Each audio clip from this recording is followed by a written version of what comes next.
Hello students, आज के इस वीडियो में हम हल करने वाले हैं कक्षा 8 की प्रश्नावली 2.4। देखिए 2.4 का पहला प्रश्न क्या है। अमीना एक संख्या सोचती है, वो कोई भी संख्या सोच सकती है। वह इसमें 5/2 घटाकर परिणाम को 8 से गुणा करती है। अब जो परिणाम मिलता है वह सोची गई संख्या की तिगुनी है। वह सोची गई संख्या ज्ञात कीजिए। देखो प्रश्न बहुत कॉम्प्लिकेटेड होते हैं, हमको प्रश्न को देख के डरना नहीं है। पहला काम हमको क्या करना है, पहले प्रश्न को हमने शांति से पढ़ लिया, उसके बाद में प्रश्न में जो जो कहा है हम वो एक एक करके लिखते जाते हैं। अगर हम सोचेंगे इस पूरे प्रश्न को हम एक बार में हल कर लें तो वो पॉसिबल नहीं है। आपको प्रश्न को देख के बिल्कुल नहीं घबराना है, आपको बिल्कुल धीरे धीरे वह सोची गई संख्या ज्ञात कीजिए। तो हमने क्या लिख दिया, माना सोची गई संख्या है x। बस सोची गई संख्या या सोची संख्या क्या है, x है। अब जैसा जैसा प्रश्न में कहा है धीरे धीरे हम वो लिखते जाते हैं अकॉर्डिंग टू क्वेश्चन। क्वेश्चन क्या कहता है, धीरे धीरे देखिए। अमीना एक संख्या सोचती है, हमने मान लिया वो संख्या क्या सोच रही है, x। वह इसमें से 5/2 घटाकर, 5/2 घटाती है मतलब -5/2 करती है, -5/2 कर दिया, घटाकर परिणाम को 8 से गुणा करती है। x में से 5/2 घटाया तो जो भी संख्या आएगी वो परिणाम होगा। तो x - 5/2 क्या है, परिणाम है। ये क्या है, परिणाम। अब इस परिणाम को उसने क्या बोला, इस परिणाम को 8 से गुणा करती है। तो मैंने यहाँ पे परिणाम लिख दिया, इसलिए मैं दोबारा से लिख देती हूँ।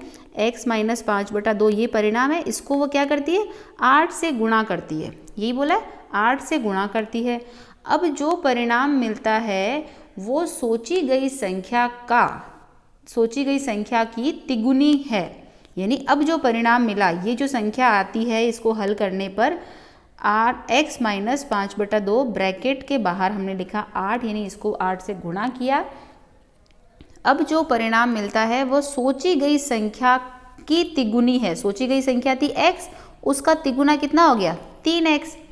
बस ये हमारा समीकरण बन गया। अब इस समीकरण को हमको हल करना है और x का मान निकालना है।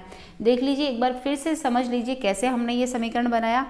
उसने कहा उसने एक संख्या सोची, हमने मान लिया संख्या क्या सोची है, x।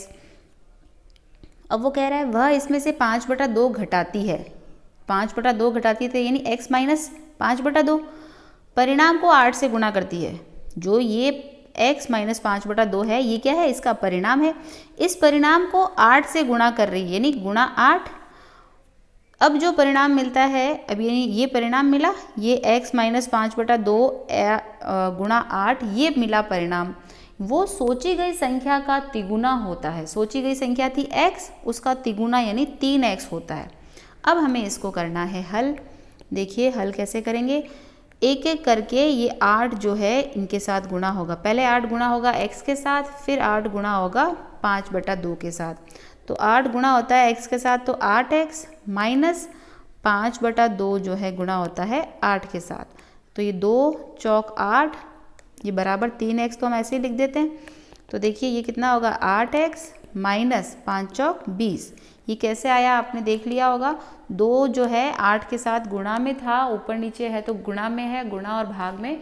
तो जब संख्या ऊपर और नीचे होती है तो वो कट सकती है अगर समान पहाड़े में आ रही है। 2 और 8 क्योंकि 2 के पहाड़े में आ रहे हैं, 2 चौक 8, 4 पंजे 20 बराबर 3x। तो अब इसको देखिए x वाले टर्म्स को हमें एक तरफ करना है, बिना x को एक तरफ।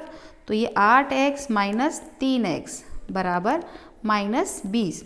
तो 8x माइनस 3x होता है 5x, 5x बराबर अच्छा ये -20 दूसरी तरफ गया तो हो गया प्लस का 20, इसलिए ये +20 है। तो x बराबर आ गया हमारा, x बराबर आ गया 20/5, 5 एकम 5, 5 चौक 20, x का मान आ गया 4। तो ये हमारा प्रश्न का उत्तर आ गया।